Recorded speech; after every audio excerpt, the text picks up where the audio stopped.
Okay, this is Palo versus Carlsen.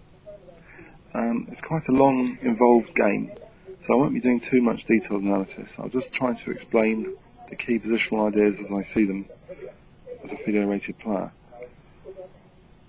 d4 was played. Carlsen now plays knight f6, and he goes into now a Nimzo-indian defense. White is allowing the mainline Nimzo-indian. Nimzo-indian is the brainchild of Aaron Nimzovich, who wrote My System, which is a very important piece of work which has influenced generations of over-the-board players. The idea of bishop b4, as well as trying to inflict double pawns, is also securing control of e4. White now played queen c2, which at least avoids the double pawns if immediate bishop c3, queen c3. Castles. Now a3. White's losing a bit of time with this move to resolve the bishop situation. And Carlsen, if he doesn't play actively later on, could end up facing a disadvantage because White will have the two bishops.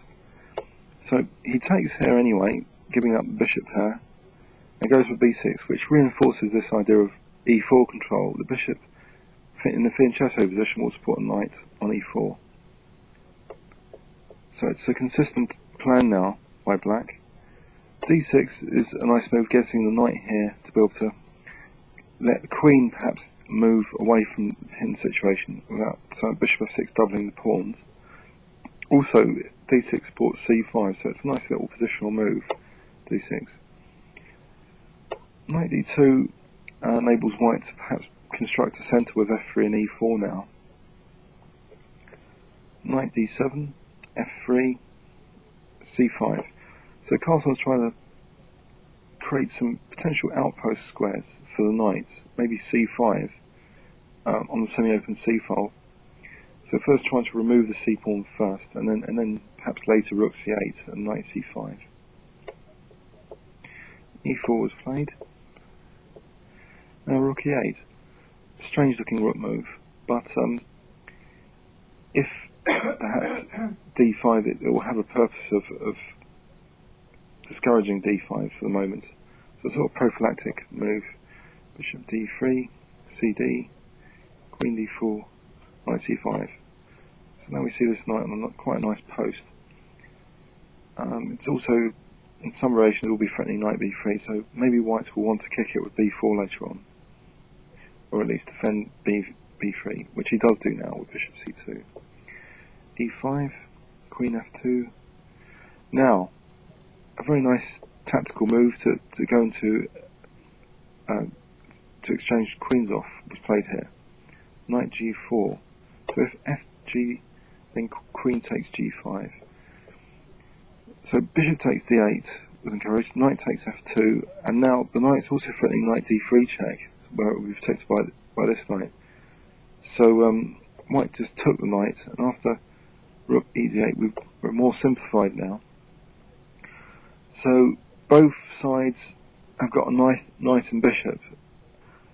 Black has got a nice potential outpost square here in the centre, and Black's bishop seems a bit more active than White's bishop. This is more of a defensive bishop than this, it would seem.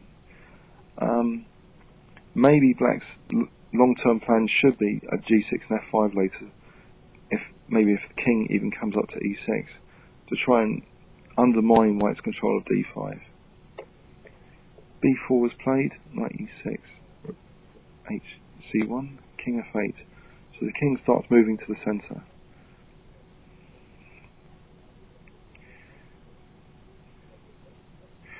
Now a5, this tries to grab the c5 square, undermining White's control of c5. After b takes, Black didn't just play b takes a5, but actually knight c5, preparing a temporary pawn sack after knight c, b takes. This pawn will be dropping off, and then Black will have great pressure on a4. Notice that these two pawns are now isolated.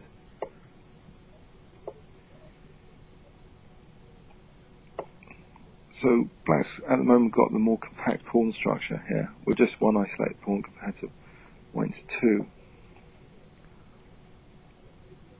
now equal isolated pawns, but black does have this positional trump still of this d4 outpost, which he now uses, so he's got a little bit of latent pressure. So we see now the grip on d5 being undermined.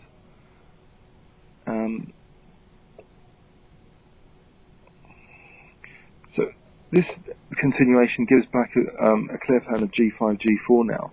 Let's have a quick look at what would have happened if white played e takes f as a new variation. Basically, there's a stunning tactic here: rook takes d3, but king takes, and then bishop takes f5, winning material. So that's why e takes f wasn't the best move to play. So that was a very cheeky way of Carlsen's again a nice plan now of coming in with g4, which I'm going to sort of accelerate the game to.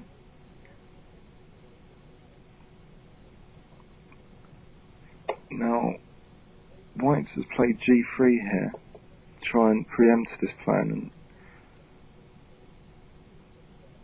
and the plan has now changed. Instead of going for g4, now the e5 square is being vacated, so perhaps getting the king to e5 is also a valid idea.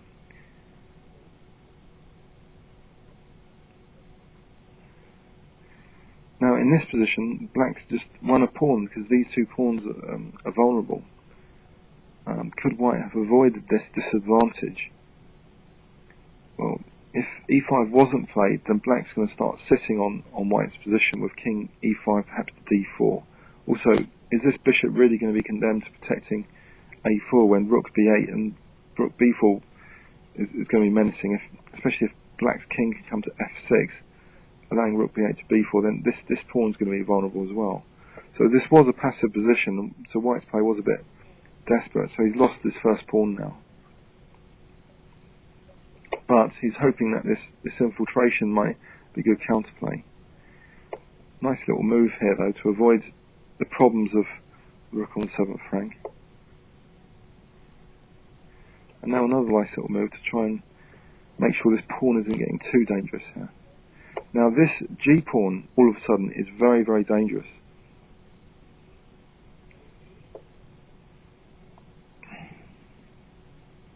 Now the threat of g2.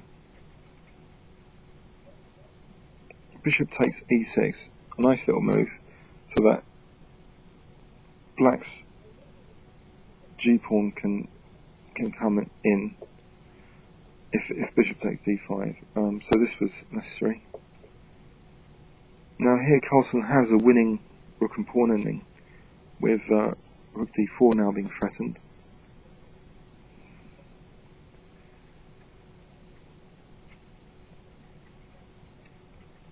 And now here, white resigns. A very nicely played positional win from Carlsen, who shows great maturity in his chess.